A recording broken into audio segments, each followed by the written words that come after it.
안녕하세요. 저는 딸아이를 혼자 키우고 있는 30대 후반 여자입니다.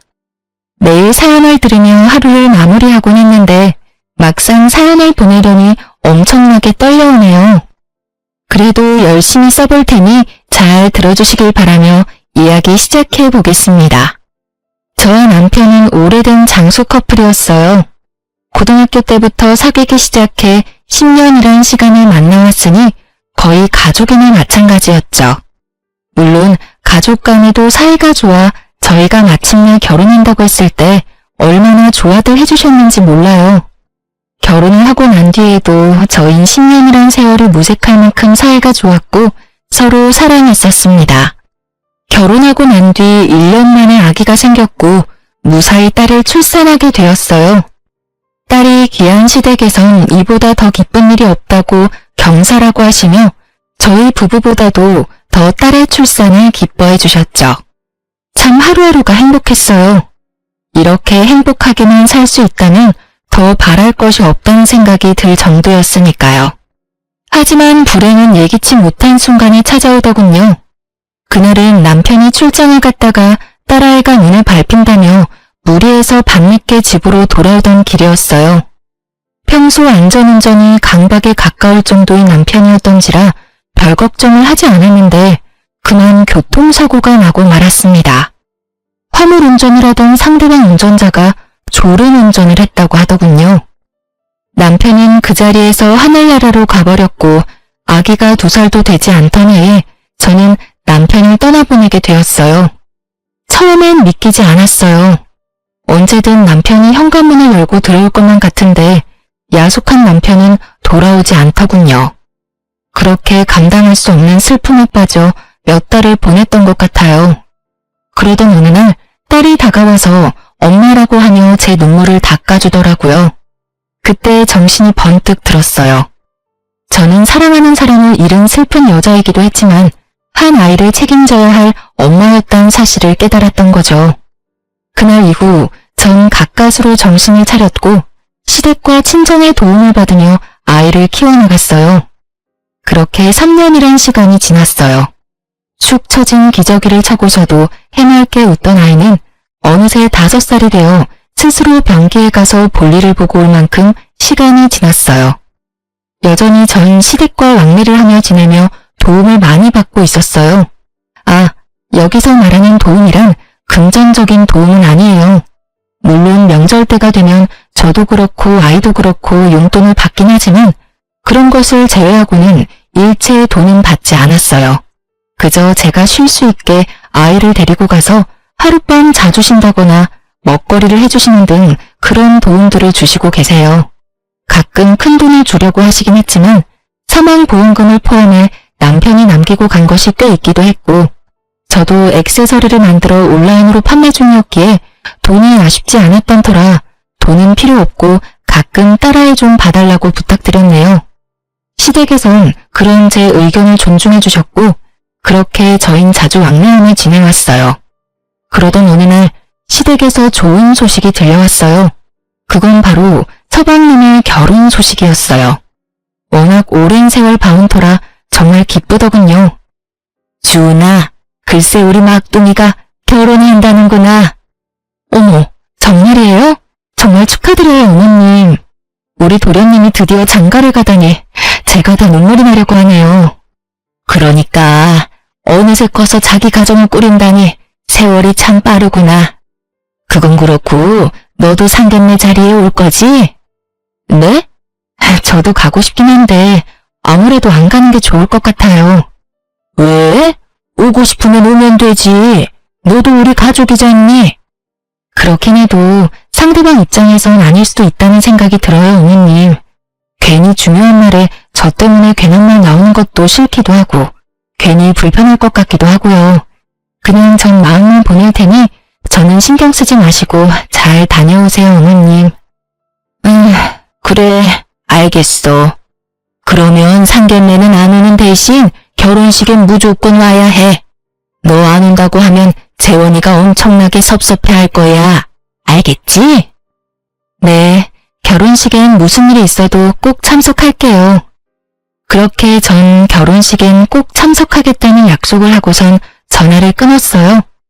상견례 자리는 잘 마무리되었다고 했고 어머님께 들은 바론 애교도 많고 싹싹한 것이 마음에 든다고 하시더군요. 시간은 흘러 결혼식 날이 되었고 컨디션이 좋지 않은 딸을 친정에 맡기고 결혼식장으로 갔어요. 시댁 식구들과 인사를 나누고 어머님은 저를 동서에게 소개해주겠다며 신부 대기실로 데리고 가더라고요. 신부 대기실에 앉아있는 동서는 어머님의 말씀대로 참 예쁘고 애교가 많았어요. 어머님을 보자마자 어머님이라고 콧소리를 내며 안기는데 괜찮은 사람이 들어왔다는 생각이 들더군요. 어머님은 동서를 떼어내며 저를 소개해 주었고 저를 본 동서의 반응이 썩 좋지만은 않았지만 그땐 좋은 게 좋은 거라고 많이 긴장해서 그런가 보다 하고 그냥 넘겼어요. 잠깐의 반응 뒤엔 밝게 인사를 해주었기에 다르게 생각할 틈도 없기도 했고요. 결혼식은 잘 마무리되었고 어느덧 두 사람이 신혼여행에서 돌아와 처가를 거쳐 시댁으로 오는 날이 되었어요. 결혼을 하고 시댁으로 동서가 첫인사를 오던 날, 전 동서의 마음을 확실하게 알게 되는 날이 되었습니다. 그날도 마찬가지로 어머님의 권유로 딸과 함께 시댁으로 가게 되었고 뒤이어 동서와 서방님도 들어오더라고요. 모른 척하기에도 힘든 거리에 제가 있었는데도 불구하고 동서는 저를 본체만 채하며 어머님께 달려가 안기더군요. 순간 이건 뭐지? 하는 생각이 들긴 했지만 애써 부정적인 생각은 무시하려고 애썼어요. 그렇게 시작된 선물 증정식. 기대될 리 없었고 역시나 저와 딸을 챙기지 않은 모습에도 실망은커녕 당연하다고 생각했어요. 동서의 입장에선 충분히 준비하지 않을 수 있다고 생각했으니까요. 하지만 서방님의 생각은 다른 듯 동서에게 질책 아닌 질책하더라고요. 여보, 형수님이랑 희은이 선물은?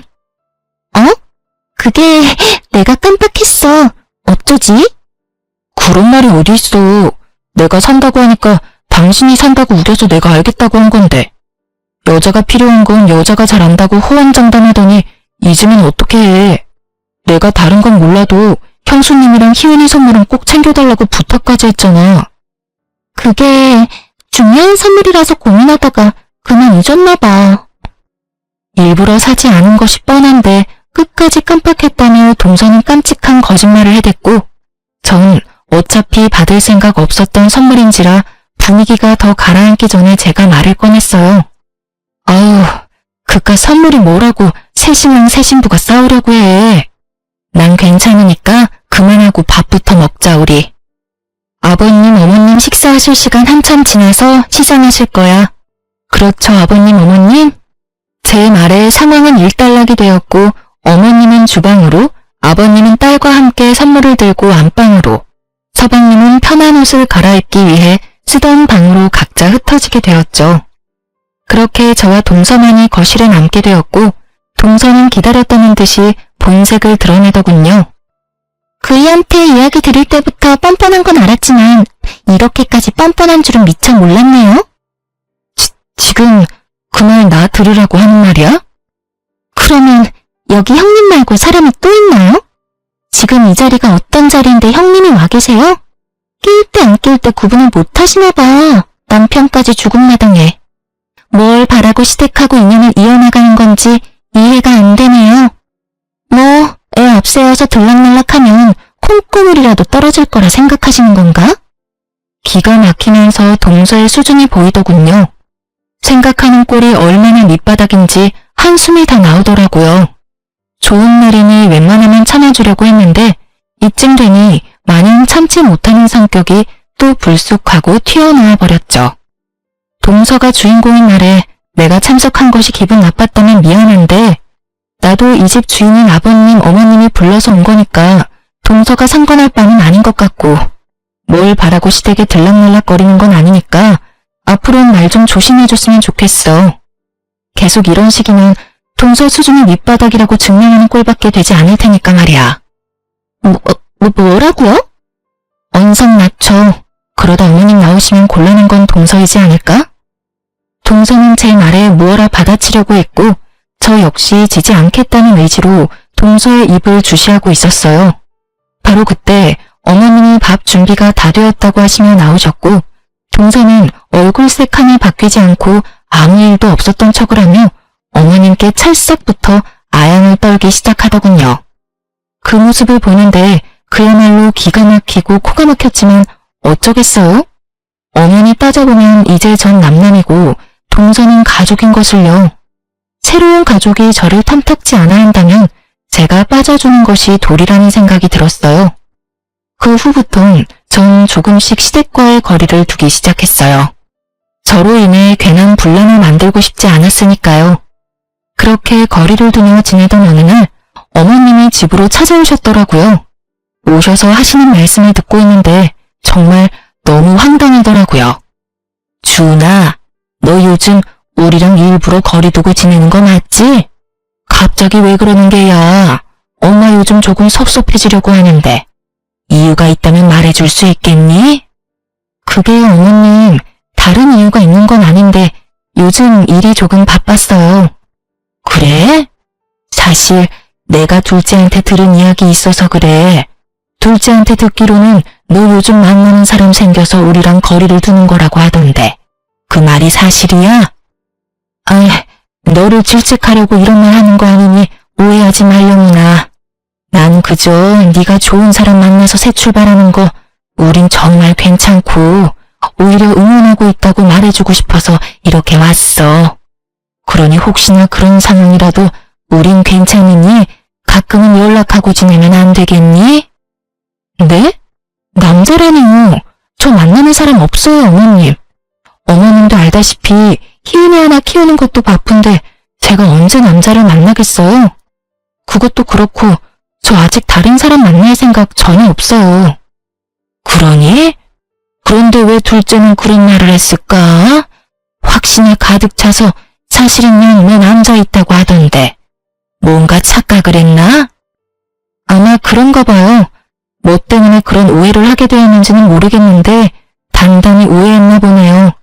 하여튼 그런 일은 전혀 없고 혹여나 제가 남자가 생겨도 어머님 아버님과의 관계를 완전히 끊어내는 일은 없을 거예요. 우리 희은이 할머니 할아버지인데 제가 어떻게 그 천륜을 끊겠어요?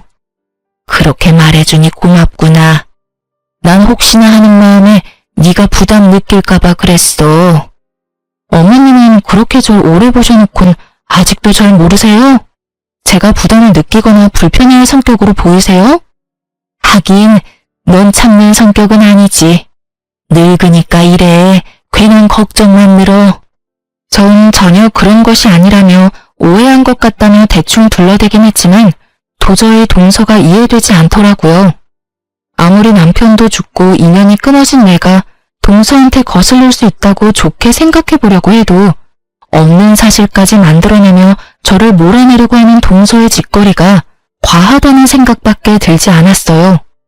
당장이라도 동서에게 왜 그런 있지도 않은 일을 말하고 다니냐고 묻고 싶었지만 전화번호도 모를 뿐더러 오해도 다 풀렸으니 괜한 입씨름하지 말자는 생각에 그냥 넘어가 주었어요. 전 다시 일상으로 돌아와 지내고 있었고 딱히 동서와 마주칠 일이 없으니 자연스럽게 기분 나빴던 일은 잊고 지내게 되었죠. 그렇게 바쁜 일상을 보내며 지냈고 웬만하면 동서와 마주치지 않으려고 했는데 마주쳐야만 하는 날이 다가오더군요. 그건 바로 남편의 기일이었어요. 서방님이 장가를 가기 전까진 매년 시댁에 모여 다 함께 밥을 먹곤 했어요. 제사를 지내지 않는 시댁이라 식사로 제사를 대신했던 것인데 상황이 이러하니 그것마저도 고민스럽더라고요. 그래서 전 올해가 마지막이라는 생각으로 시댁으로 향했어요.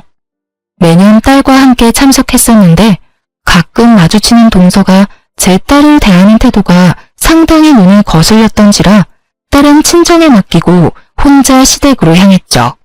자신도 할머니 할아버지가 보고 싶다고 울고 불고 하는 딸을 어르고 달래는데 얼마나 진땀을 뺐던지 평소라면 택시를 타고 갔을 거리를 바람도 쐴 겸 걸어가고 있었어요.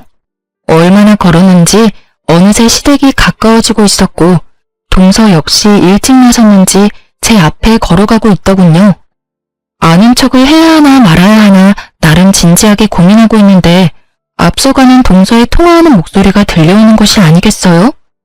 이미 아는 척할 타이밍을 놓쳤고 전 그저 조용히 동서의 뒤를 따르며 본의 아니게 그 내용을 다 듣게 되었습니다. 아니 오빠, 갑자기 그런 큰돈을 어떻게 달라고 해. 그 사람들이 바본 줄 알아?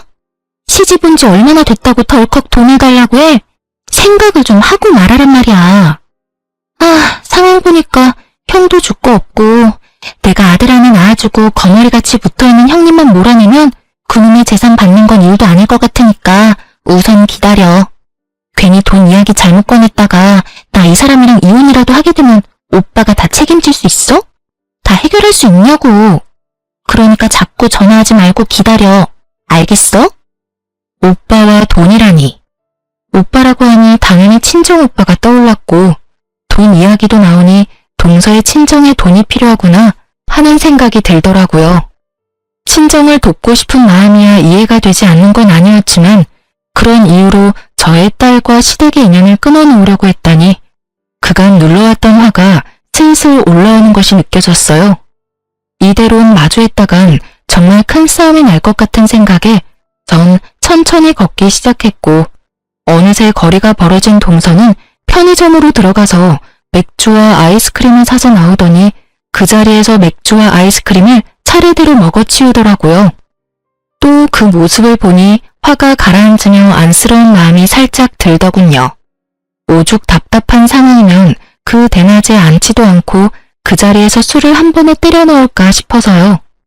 그렇게 동서는 시댁으로 들어갔고 저 역시 시간차를 두고 시댁으로 들어갔어요. 거실엔 어머니는 보이지 않고 동서는 덩그러니 앉아있더라고요.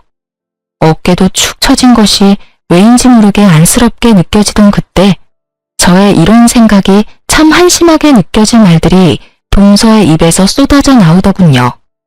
일찍 왔네 동서. 오느라 고생 많았겠다. 고생요? 많았죠 고생. 아니 죽었으면 끝이지. 죽어서까지 왜 남은 사람을 귀찮게 하는 건지 모르겠네요. 이게 뭐예요? 바쁜 회사 연차까지 쓰고 시댁이 와서 밥상이나 차려야 하냐고요. 그 순간 눈앞이 깜깜해지며 세게의 뒤통수를 얻어맞은 것처럼 머리가 얼얼해지더군요. 그리고 깨달았어요. 아, 저런 인간에겐 일말의 동정심도 사치이며 인간답게 대우해주면 안 될 인간이라는 것을요. 그랬어?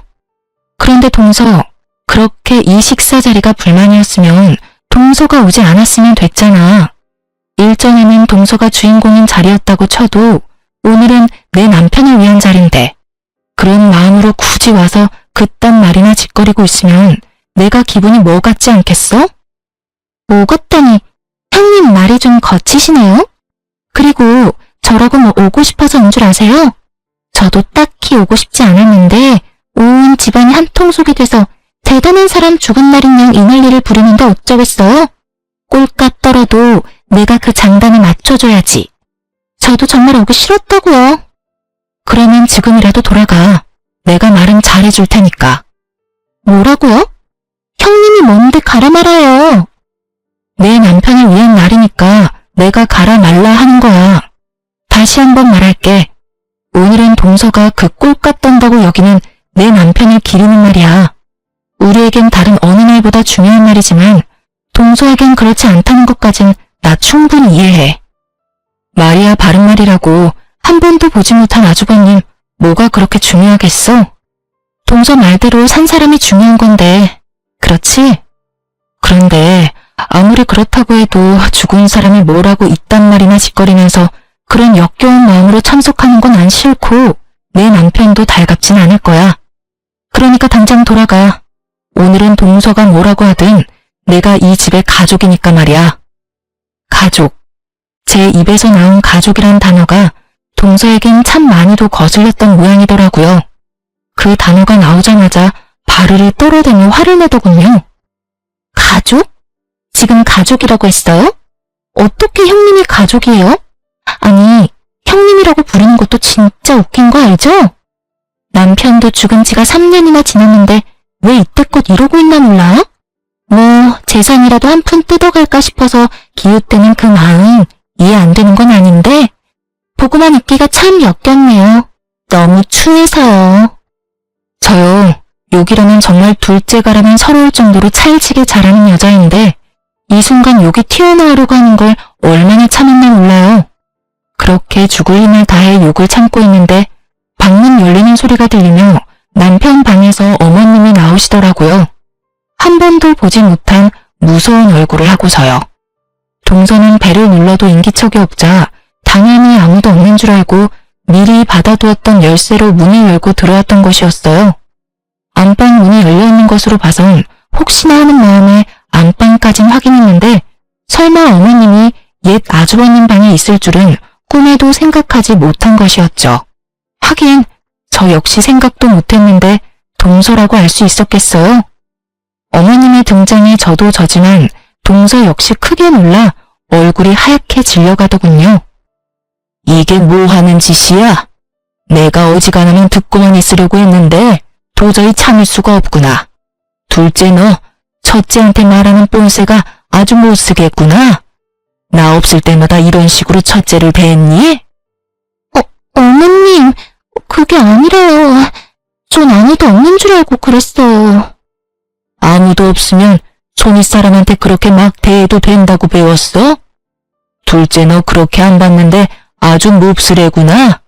여기가 어디라고 그런 막말을 내뱉고 있어? 어머님, 제가 잘못했어요.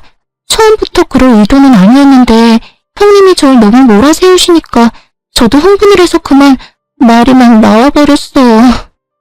어디서 끝까지 거짓말인 거야? 둘째 너, 내가 방금 어디서 나왔는지 잊은 게야? 네가 그렇게 죽어서까지 사람 귀찮게 한다던 장난방에서 나왔다. 오늘따라 생각이 많이 나서 먼저 떠난 아들 방에서 내가 얼마나 울었는지 네가 알아? 그렇게 울다 잠시 잠들었다가 깼더니 뭐? 죽었으면 그만이야? 귀찮아? 내가 너 처음 이 말할 때부터 당장이라도 뛰어나오고 싶은걸 그럴 수도 있겠다 싶어서 참고 있었더니 도가 지나쳐도 한참 지나치지 않니? 동서는 눈물을 흘릴 뿐 아무 말도 하지 못하고 있었고 그런 동서를 쏘아보시던 어머님은 문득 동서가 제게 남자가 있다고 한 말이 떠오르셨는지 그것에 대해서도 물어보시기 시작했어요. 둘째 너, 첫째가 남자 생겨서 우리랑 거리 두는 거라고 했던 말, 그것도 혹시 지어낸 말이니? 내가 이상하다 싶었는데 첫째가 아니라고 분명하게 말하니까 둘째 네가 오해했다고만 생각하고 넘어갔어. 그런데 너 오늘 이러는 거 보니까 아무래도 그냥 넘길 문제는 아닌 것 같구나. 너 정말 거짓말까지 하면서 형님을 모함한 거니? 그런 거야? 어머님의 화는 극에 달해 보였고 동서 역시 절벽 끝에 매달린 사람처럼 보였어요. 제3자인 제가 봐도 해결 방안이 없어 보였으니까요. 그래서였을까요? 동서는 무리수를 쓰기 시작하더라고요. 어머님, 잠시만요.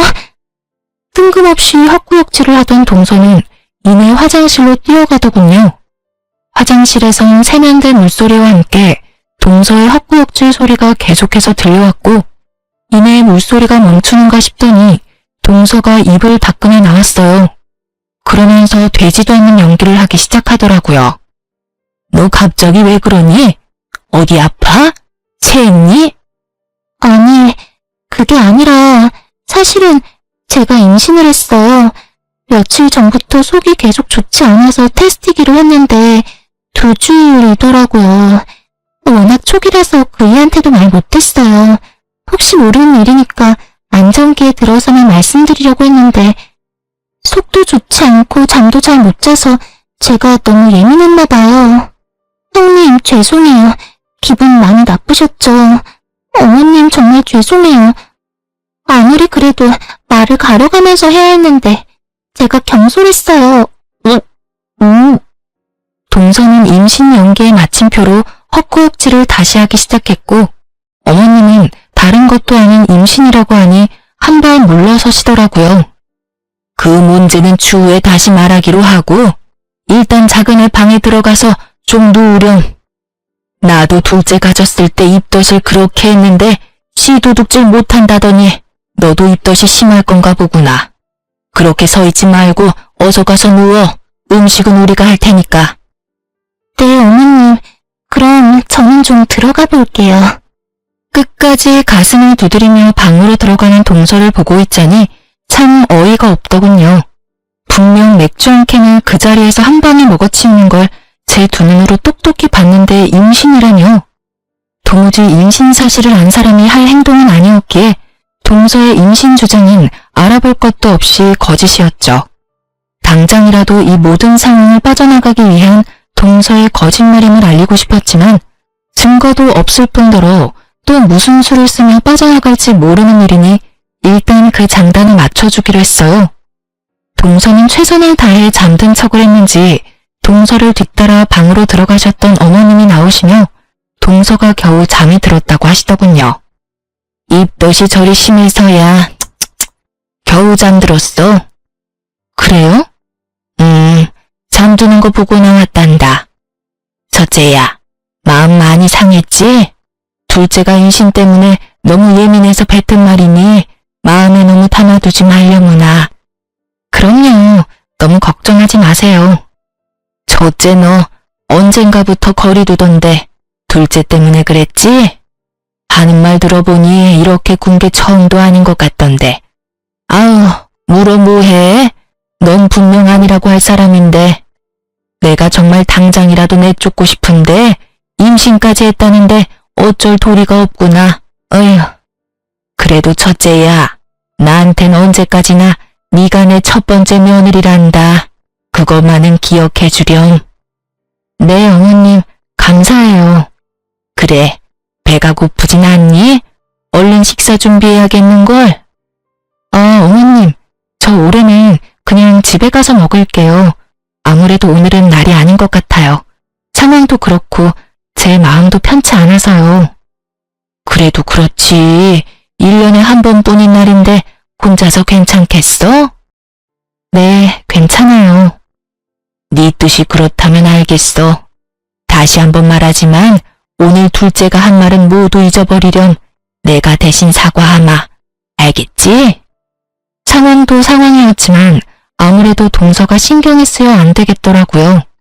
거기에다 음식 냄새를 풍기며 괜한 상을 차렸다가 또 무슨 꼴을 볼지 모를 일이었으니까요. 다른 날도 아닌 남편의 기일날 더는 힘 빼고 싶지 않았어요. 어머님은 그렇게 말하는 제가 많이 지쳐 보이는지 알겠다고 해주셨고 전 챙겨왔던 짐을 다시 챙겨 나가려는데 마침 서방님이 들어오시더라고요. 척 보는 척이라고 제 표정이 그리 좋지 않은 데다가 밥도 먹지 않고 집으로 돌아간다고 하니 데려다 주겠다며 따라 나서더군요. 서방님을 알고 지낸 것도 20년 가까이 되어가는데 말이 서방님이지 저에겐 친동생과도 다름이 없었던 터라 저는 동서의 일을 그냥 넘길 순 없었고 서방님과 이야기를 해봐야겠다고 생각했어요. 그래서 저를 따라 나선 서방님에게 모든 사실을 말해주었습니다. 친정 오빠와의 통화부터 시작해서 임신이라는 쇼를 벌인 일까지요. 모든 사실을 들은 서방님은 표정이 급격하게 굳더니 경악스러운 말을 하더군요. 형수님, 확실히 오빠라고 했어요? 잘못 들은 거 아니에요? 잘못 듣기는 확실하게 오빠라고 하면서 그렇게 큰 돈이 어디 있냐고 하더라니까. 신정이 아무래도 많이 힘든 것 같던데. 아무리 그래도 그렇지 임신했다는 거짓말은 좀 아닌 것 같아서 말해주는 거예요. 동서랑 이야기 좀 해보라고. 도대체 어떤 상황인 건지, 왜 나한테 그렇게까지 불만이 많은 건지, 그리고 임신했다는 말은 또 무슨 말인지. 난 우리 서방님이 행복했으면 좋겠어요. 말이 서방님이지 내가 친동생처럼 여기는 거 잘 알잖아요. 잘 알죠. 그런데 형수님, 집사람 오빠가 없어요. 외동이라고요. 제가 알기론 가까운 친인척도 없어서 오빠라고 부를 수 있는 사람이 없어요. 어? 그게 정말이에요? 그럼 이게 어떻게 된 일이래요? 분명 오빠라고 하면서 나는 몰아내고 아들만 낳아주면 그깟 돈 얼마든지 받아낼 수 있다는 식으로 말하던데 난 친정이 많이 힘든가 보다 했죠. 아무래도 이거 보통 문제가 아닌 것 같은데 아무래도 그런 것 같아요. 형수님, 일단 확실한 건 믿을 수 없는 사람이면 확실하네요. 한참을 이야기를 나누던 저희는 동서는 믿을 수 없는 사람이라는 결론이 났고 동서에 대해서 좀 더 알아보기로 했어요. 아무래도 이때껏 동서의 입으로 들었던 모든 것을 의심해야만 하는 상황이었으니까요. 일단 서방님은 아무것도 모른 척 동서가 하는 대로 지켜보기로 했고 전 흥신소를 통해 동서에 대해서 알아봐 달라고 했어요. 동서와 조금이라도 연관이 있는 사람이다 싶으면 그 사람도 같이 알아봐 달라고 했고요. 물론 모든 사실이 밝혀지기 전까진 부모님께 비밀로 하기로 했죠. 흥신소의 연락을 기다리는 동안 그야말로 피가 마른다는 기분이 어떤 기분인지 알겠더군요. 어느 날은 동서가 그날 마신 술이 무알코올 맥주이고 임신 사실이 진실이었으면 좋겠다고 생각했다가도 그간의 동서 행실을 떠올리는 날엔 더는 서방님이 상처받는 일이 없게 더는 충격적인 사실이 없었으면 좋겠다고 생각하곤 했어요. 그렇게 피마르는 시간이 지나고 기다리던 흥신소에서 연락이 왔어요. 안녕하세요, 사모님. 저희가 좀 알아봤는데 의뢰 부탁해주신 분은 이미 결혼하신 상태입니다. 4년 전 결혼을 하신 분이고 혼인신고도 하셨던데요. 아마 동생분이 아직 혼인신고를 하지 않으셔서 모르고 계셨던 것 같아요. 그리고 말씀하셨던 임신도 알아봤는데 임신 아닙니다. 산부인과에 다니길래 임신했나 싶었는데 조사해보니 임신이 아니라 임신을 서두르려고 검진만 받고 배란을 받으러 다니는 거더라고요. 그렇게 낳은 자식 출생신고는 어떻게 하려고 하는 건지는 몰라도 대범한 여자인 건 확실해요. 이 여자랑 이 여자 진짜 남편 둘 다 빚이 꽤 되던데 뭐 때문에 진 빚인지까지는 알아내지 못했고요. 한 가지 확실한 건 돈 노리고 계획적으로 접근한 것 같아요. 이 여자 진짜 남편이 2년 전쯤 동생분 회사로 이직했는데 그때 알고 지내면서 우연찮게 그 집에 돈이 좀 있다는 걸 알고 일을 저지른 것 같더라고요. 그래도 그렇지 어떻게 자기 와이프를 다른 남자한테 소개해주고 결혼시킬 생각을 했는지 세상 돌아가는 게 참 말세죠. 일단 지금까지 한 조사서랑 사진 보내드릴 테니 한번 확인해 보시고 또 궁금한 점 있으시면 언제든지 연락해 주세요. 막장도 그런 막장이 없더라고요. 어떻게 사랑하는 여자를 다른 남자에게 시집 보낼 수가 있는 것인지 이놈이나 인연이나 이해 안 되기는 매한 가지더라고요. 직원분 말씀대로 말세인 게 틀림없죠. 그러면서도 동서가 저에게 했던 그 모진 행실들이 이해되더군요. 얼마나 저와 저의 딸이 눈의 가시 같았을까요? 당연히 외동인 줄 알고 시집 왔는데 버젓이 저와 딸이 시댁을 오가고 있었으니까요. 돈은 급한데 죽은 장남의 자식이 알짱대고 있었으니 말이 그따위로 나올 수밖에 없었겠죠. 전 모든 사실을 서방님에게 알려주었고 서방님은 적당한 때가 올 때까지 일단 기다리겠다고 하더군요. 초음파 사진까지 구해와서 서방님에게 보여줬다는 이야기를 듣는데 어떤 면에선 참 대단하다는 생각마저 들더군요. 그렇게 서방님은 동서에게 어떤 압박도 하지 않고 동서의 임신 연기를 지켜보며 적당한 날을 기다리고 또 기다렸어요. 생각보다 기다림은 짧았고 동서는 더욱 대단한 행보를 이어가더군요. 어느 날 기니 할 말이 있다며 저까지 시댁으로 불렀고 전 긴장된 마음으로 시댁으로 갔어요. 또 무슨 말로 사람을 기만할까 하는 생각을 하며 동서를 보고 있는데 다짜고짜 동서가 울기 시작하더군요. 그러면서 하는 말이 참 가관이었습니다. 아버님, 어머님, 그리고 여보, 모두들 죄송해요. 저 유산했어요. 사실 그날 형님이랑 다투고 난 뒤부터 배가 자꾸 당기고 아파서 병원에 갔더니 괜찮다고 해서 안심했는데 요 근래 계속 몸도 그렇고 배도 아파서 이상하다 싶었어요. 그래도 설마 아니겠지 했는데 이번에 검진을 갔더니 아기가 심장이 뛰지 않는다고 하더라고요. 많이 기뻐해 주셨는데 죄송해요. 정말이지 박수라도 쳐주고 싶은 심정이더라고요. 어쩜 저렇게 연기를 잘하는지. 동서가 생각했을 땐 이렇게까지 하면 시댁 식구들이 저를 원망하며 사이가 급격하게 멀어질 거라 믿어 의심치 않았겠지만 그건 동서의 크나큰 착각이었죠. 감사하게도 함께한 세월이 긴 만큼 두 분 다 저에 대한 신뢰도가 높았고 무엇보다 어머님은 동서가 말하는 그날 처음부터 끝까지 모든 이야기를 다 들었던 터라 저를 책망하기는커녕 동서를 나무라기 시작하셨어요. 둘째 너, 유산한 건 참 유감스럽고 슬픈 일이지만 그렇다고 그걸 첫째 탓으로 몰아가는 건 좀 아니라고 본다. 아무리 네가 힘들다고 해도 남 탓으로 모는 건 좋지 않아. 그날 내가 다 들었는데 처음 시작도 둘째 네가 했고 마지막까지도 네가 첫째에게 모진 말을 뱉어내지 않았니? 내가 알고 하늘이 아는데 어쩜 넌 이런 일을 겪고도 반성하는 모습이 없니? 어머님, 정말 너무하시는 거 아니세요? 그때도 말씀드렸다시피 저 입덧도 너무 심하고 잠도 못 자서 예민한 상태였어요. 물론 그날 제가 형님께 버릇없이 한 건 맞지만 제가 오죽했으면 그랬겠어요? 어머님 안 계신 곳에서 형님이 얼마나 저한테 모질게 구셨는데요. 어머님은 아무것도 모르시면서 왜 형님 편만 드세요? 제가 오죽했으면 이 상까지 했겠냐고요. 불쌍한 우리 아기. 엄마가 미안해. 엄마가 널 잘 지켰어야 했는데. 어머 둘째야. 그렇다고 그렇게 울기까지 하니? 일단 진정해보렴. 제가 얼마나 억장이 무너졌는데요, 어머님. 같은 여자니까 잘 아시잖아요. 세상 빛 한 번 보지 못하고 내 자식이 떠났는데 제 심정이 어떻겠어요? 마지막엔 거의 오열하는데 모든 사실을 알고 지켜보는데도 진짜 유산을 한 걸까? 하는 생각까지 들더라고요. 동서의 오열에 아버님과 어머님은 조금 미안한 마음이 드시는 건지 아무 말도 없으시더라고요. 눈물도 고이시는 것이 이대로 지켜만 보면 안 되겠다는 생각이 들었어요.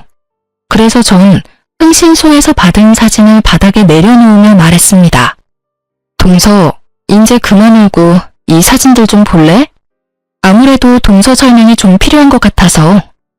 설명은 무슨 설명? 이게 뭐예요? 혹시 제 뒷조사 하셨어요? 지금 그런 게 중요해? 얼른 설명부터 해봐. 이 남자는 누군데 동서랑 이리도 다정하게 있는 건지, 임신한 사람이 왜 난임 클리닉을 다니고 있는 건지. 제가 사진을 보여주며 몰아붙이자 동서는 손바닥 뒤집듯 태세를 바꿔 다 오해라는 말을 해대더군요. 하지만 이미 늦은 일이었어요. 모든 상황을 지켜만 보고 있던 서방님이 나서기 시작했으니까요. 아버지 어머니, 이 사람 남자가 있어요. 그래서 전 이 사람하고 이혼하고 사기죄로 고소할 예정이에요. 심력 끼쳐 죄송해요. 제가 잘 알아보고 결혼했어야 했는데.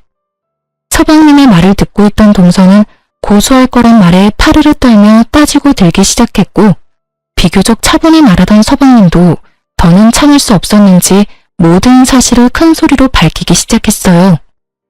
고소? 사기? 그게 무슨 말이야, 여보. 이혼은 그렇다고 쳐. 바람 피운 게 뭘 그렇게 큰 죄라고 고소까지 한단 말이야. 그러지 말고 나 한 번만 용서해줘. 딱 한 번 실수였어. 정말이야. 실수? 실수라고? 넌 결혼한 사실 숨기고 다른 남자랑 결혼한 게 실수야? 어떻게 끝까지 거짓말이야, 끝까지. 아버지 어머니, 알고 보니 이미 결혼을 한 사람이더라고요. 이혼한 여자가 아니라 아직 유부녀였어요. 그리고 임신? 그것도 거짓말이었고요. 애초에 임신을 한 적도 없고 그렇기에 물론 유산한 적도 없고요. 아니야. 이거 다 사실이 아니야. 오해라고. 오해야. 오해? 내가 모를 줄 알아? 박대리 그 새끼가 의도적으로 자기 마누라인 너를 나한테 소개시켜줬고 넌 깜찍하게 날 속이고 우리 집에 시집와서 우리 집 돈으로 네 남편이랑 네 빚 갚으려고 했다는 거. 그걸 어떻게... 여보, 내 말 좀 들어봐. 들어볼 필요도 없어. 입만 떼면 거짓말인데 내가 네 말을 듣고 싶을 것 같아? 세상에 영원한 비밀이 어디 있다고 어떻게 그런 걸 속여? 그리고 너 우리 형수한테 한 짓도 가관이더라? 뭐? 뭘 뜯어내려고 죽은 남편 집에 들락날락하냐고? 어디서 감히 네가 그딴 말을 형수님한테 해? 세상 사람들이 모두 너 같을 줄 알아? 설사 네가 정말 평범한 여자이고 그런 네가 임신해서 아들을 낳아줬다고 한들 너는 너고 형수는 형수야. 형이 있든 없든 우리에겐 세상 누구보다 사랑하는 가족이라고. 여보, 제발 나 좀 살려줘. 울지도 마. 여보라고 부르지도 말고. 모든 사실이 드러난 지금 동서는 피할 구멍이 보이지 않는지 그저 울기만 하더군요. 그때 동서의 진짜 남편이 배를 눌렀고 전 문을 열어줬어요. 서방님이 미리 급한 일이 있다며 와달라고 연락을 한 것이었어요. 집 안으로 들어오던 진짜 남편은 한눈에 모든 상황을 파악한 듯 재빠르게 무릎을 꿇고 빌기 시작하더라고요. 내가 다 잘못했어. 정말이야. 처음부터 이러려고 그런 게 아니었는데 나도 사는 게 너무 힘들다 보니까 정말 미안해. 정말이야. 제발 회사에는 알리지 말아줘. 나 회사까지 잘리면 정말 못 살아. 그나마 월급으로 겨우 빚 갚으면서 살아가고 있다고. 그러니까 제발 무슨 짓이든 할 테니까 제발 회사에는 비밀로 해주면 안 될까? 참 한치 앞도 보지 못하는 사람이란 생각이 들더군요. 지금 회사가 문제가 아니라 깜빵을 가냐 안 가냐의 기로에 서 있다는 걸 전혀 모르고 있으니까요. 회사? 지금 회사 걱정할 때가 아닐 텐데. 그럼 날 뭘 어떻게 할 건데? 나 요즘 변호사분이랑 고소장 쓰는 중이야. 참고로 합의는 없고 합당한 대가는 다 치르게 할 테니 각오하는 게 좋을 거야. 네 마누라 데리고 가라고 부른 거니까 얼른 데리고 꺼져. 고소라니. 제발 그러지 말고 다시 한번 생각해주면 안 될까? 남의 인생 망쳐봤자 쟤들이한테 뭐가 남는다고 그리 모질게 굴어. 그래 여보, 제발 한 번만 다시 생각해줘. 나 사랑했잖아. 나랑 같이 살아달라는 말은 하지 않을게. 그저 한 번만 더 기회를 달라는 것뿐이야. 내가 반성하면서 살 테니까 제발 한 번만 살려줘. 급기야 두 사람은 울고불고 하며 매달리기 시작했고 아버님과 어머님은 그 꼴을 보고 있기 힘드셨는지 방으로 들어가 버리시더라고요. 이 인간들을 어떻게 해야 하나 하고 있는데 서방님이 어디론가 전화를 걸었어요. 알고 보니 서방님은 이런 상황에 대비해 미리 신고를 해둔 상황이었고 집 앞에서 대기 중이시던 경찰관 3분이 두 사람을 끌고 나가더군요. 끝까지 발악하며 매달리는데 그쯤 되니 공포영화 저리 가라였죠. 사건은 일단락되었고 서방님은 다행스럽게도 전동서가 혼인신고를 미뤄준 덕분에 결혼에 대해선 따로 뭘 할 것이 없더라고요. 그저 동서의 짐을 빼서 집 앞에 내팽개쳐놨더니 쥐도새도 모르게 가지고 갔다고 했어요. 전동서의 진짜 남편은 소송이 진행되며 회사의 모든 사실이 알려져 당연스럽게 회사에서 잘리게 되었고 실력 좋은 변호사분이 합의는 절대 없다는 서방님의 의견을 적극 반영해 최선을 다해 사기죄 최대 형량을 받아내겠다고 하더군요. 이 어이없는 상황에서 더 어이없는 소식이 전해졌는데 그게 무엇인지 예상이 되시나요? 그건 바로 전 동서의 진짜 남편이었던 박대리가 그 없는 살림에 비싼 변호사를 선임해 모든 죄를 동서에게 덮어 씌우려고 했다지 뭐예요? 그럼 뭐하나요? 증거가 차고도 넘치는걸요. 괜한 돈 낭비만 하고 다니는 진짜 남편과는 달리 전 동서는 진짜 남편에게 배신당하고 자포자기한 상태에서 판결만 기다리고 있는 상태라고 하더군요. 그렇게 그 거머리 같은 사기꾼들과의 인연은 끝이 났어요. 전 여전히 시댁과 친정의 도움을 받으며 잘 지내고 있어요. 언젠가 두 사람은 결국 깜빵에 가게 되었다고 듣긴 했는데 형량을 얼마나 받은 것인지 그 후엔 어떻게 되었는지 묻진 않았어요. 괜한 상처를 들춰내는 짓인 것만 같아서요. 한동안 서방님, 아니 도련님은 힘들어 하시더라고요. 애써 숨기려고 노력했지만 훤히 다 보여 제 마음이 더 아프더군요. 하지만 시간이 약이라는 말이 딱 맞는 게 요즘은 꽤 많이 잘 지내고 있어요. 최근에 제가 급하게 일이 있어 도련님께 아이의 하원을 부탁한 적이 있는데 그날 딸을 데리러 간 도련님이 선생님에게 반하신 건지 선생님에 대해 이것저것 물어보더라고요. 참고로 전 대찬성이에요. 그렇지 않아도 평소 제가 좋게 보던 분이라 내심 잘 됐으면 하는 마음으로 앞으로 자주 딸의 하원을 부탁할 계획이에요. 아, 그리고 최근에 시댁에서 건물 한 채를 넘겨주셨어요. 전 너무 과하다며 이미 받은 것이 너무 많다며 거부했지만 어머님이 이렇게 말씀하시더라고요. 첫째야, 내가 이번 일 겪으면서 느낀 바가 많아. 내 생각 같아선 언제까지나 네가 우리 가족이고 그 사실은 변함없을 테지만 또 사람 일이 어떻게 될 줄은 모르는 일이지 않니? 그리고 어차피 이 건물은 너한테 주려고 했던 거였어. 이왕 줄 거 조금 더 일찍 주는 것뿐이니 받아주려무나. 어떻게 되기는요. 희은이가 있는데 죽을 때까지 가족이죠. 그렇게 생각해주니 고마워. 너 내가 했던 말 기억하지? 혹시나 좋은 사람 생기면 새 출발하라는 말. 나도 그렇고 네 아버지도 그렇고 우린 네가 좋은 사람 만나서 다시 사랑받으면서 살았으면 좋겠어. 혼자 긴 여생을 살아가는 건 너무 외롭지 않겠어? 그러니 너도 좋은 사람 있으면 연애도 하고 연애하다 이 사람이다 싶으면 결혼도 해. 알겠지? 건물은 잘 챙겨뒀다 희은이 공부도 시키고 너 결혼하게 되면 결혼 자금으로도 쓰려무나. 이렇게까지 챙겨주시는데 더는 싫다고 할 수도 없는 노릇이길래 못 이기는 척 받아뒀어요. 어머님이 계속 말씀하시니까 문득 결혼 생각을 다시 해보게 되었어요. 그런데 글쎄요. 앞으로는 어떻게 될지 모르겠지만 아직까진 결혼 생각이 전혀 없네요. 아직은 하늘에 있는 남편만큼 다른 사람을 사랑할 자신이 없는 거 있죠? 그저 딸아이와 함께 행복하게만 살아가려고요. 이로써 저의 시댁 이야기는 끝이 났습니다. 긴 사연 들어주셔서 감사합니다.